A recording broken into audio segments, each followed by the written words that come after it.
On célèbre le 40e anniversaire de la victoire de Jocelyne Bourassa dans le cadre de la classique La Canadienne, un des grands moments de l'histoire du golf canadien.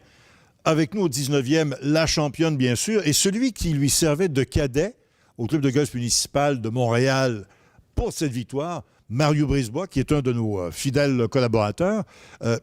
Jocelyne, on parle de cette victoire de 1973, mais les saisons antérieures t'avaient préparé à arriver en 73 dans une belle forme pour ce championnat-là.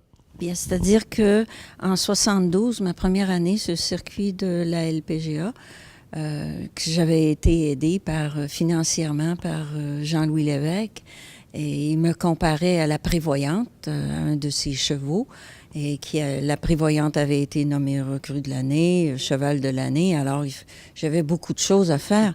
Et puis en 73, bien malheureusement, j'avais eu une deuxième opération au genou gauche parce que j'avais joué à la fin de l'année 72 au basket. J'avais commencé à bien jouer au golf pendant 2 semaines avant l'événement. Alors Mario, qui connaissait bien le municipal, m'a bien guidée parce que j'ai pas pratiqué beaucoup cette semaine-là. Mais dis-moi, tu arrives au terme des trous réglementaires et il te faut réaliser un roulé important pour accéder à la prolongation.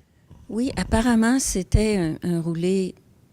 Les gens ont dit que c'était 15 pieds, 20 pieds, 25, mais je l'avais compté. C'était 30 pieds en courbe, de droite à gauche, et je savais exactement où la balle, à la vitesse où elle était pour aller dans le trou.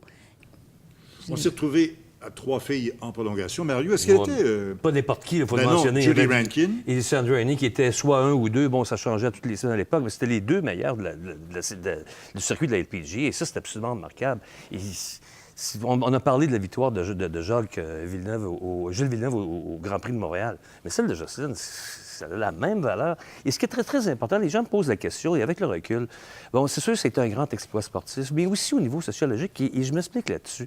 À l'époque, le sport féminin, ça n'existait pas au Québec, particulièrement chez on disait les Canadiennes françaises à cette époque-là. Et il n'y en avait pas. Mais par la suite, la victoire de Jocelyne a donné un élan absolument considérable. On a eu Jacqueline Garreau, les Sylvie Daigle, Fréchette, on peut les nommer. Toutes les athlètes qui ont soit remporté des médailles d'or olympiques ou aux championnats du monde. Moi, le moment privilégié, la victoire, bien sûr, au plan sportif, mais d'avoir pu être témoin de cette ouverture-là qui a été créée pour les femmes, bien, je serais éternellement reconnaissant envers Jocelyne. On m'a demandé, mais qu'est-ce que tu as fait depuis... Et puis, qu'est-ce que tu as fait il y a 40 ans? Et il y a 40 ans, je ne me rappelais plus. Mais heureusement, Jacques Barrette et Denis Brodeur avaient pris des photos et Jacques Barrette avait écrit le livre « Vive la Canadienne », de sorte que j'ai pu me rappeler de ce qui s'était passé. Le golf, le sport, c'est quelque chose, mais il faut aller plus haut. Il faut bien souvent avoir un hobby qui devienne notre deuxième carrière ou notre troisième carrière. Et puis, parce que le circuit de la LPGA, ce n'est pas un circuit facile. Surtout aujourd'hui où il y a des tournois partout dans le monde. Et c'est une vie de nomade, c'est une vie d'itinérante. En tout cas, on est bien fiers que tu sois demeuré chez nous et on vous souhaite à tous les deux un joyeux 40e anniversaire. On ne s'est jamais disputé à part ça, je pense. Tu vois, même pas de 40 ans, chicane. ça mérite d'être inscrit, ça. Bravo tous les deux. Merci.